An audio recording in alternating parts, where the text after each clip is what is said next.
I thought if something didn't work out, that I was failing.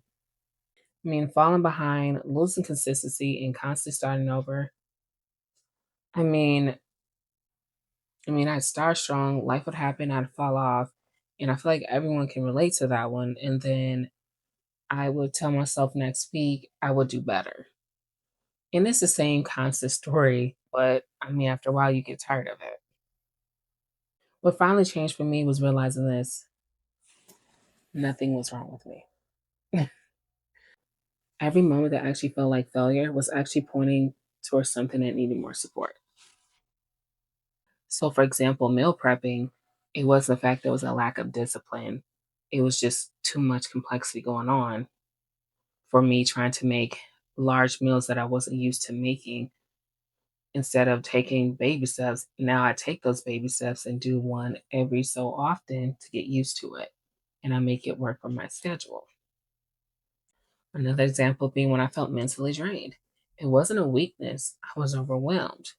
I took it as a weakness for a while, and I had to understand, okay, in what area in what area am I doing too much that I need to probably scale back and say, okay, even when I feel like I need to do more, what do I need to step back from and probably let someone help me with when they're offering to help, instead of always saying, no, I can do it better in my mind, and accept the help that someone's offering me.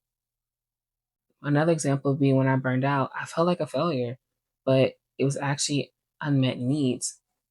I needed to take a break. I needed to take care of me. And that was something that I wasn't doing. So now that's why I advocate for self care all the time. So, moms, you will hear me harp on that quite a bit, saying make sure you take care of yourself because, like I always tell you, you cannot take care of your family if you're not taking care of yourself. So, please keep that in mind. So, in doing all of that, that's why I stopped asking that question, what's wrong with me? And instead, I started asking, what needs more support right now?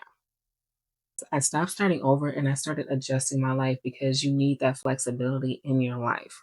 Because starting over is only going to just keep on starting over. You're not going to be able to fix that issue if you're just restarting every single time and not coming back and figure out what was the real problem of that issue. So it's better to just reset. So to better help adjust my life, I started writing each moment down. So not to judge myself necessarily, to help me understand each pattern. And over time, it became a file that helped me kind of guide my life to where I needed to go in, making it flexible for my family to help us get to where we needed to be. And this file became my Power File Reset Guide. And if any of this resonated with you today, moms, I've linked the Power File Reset Guide down below.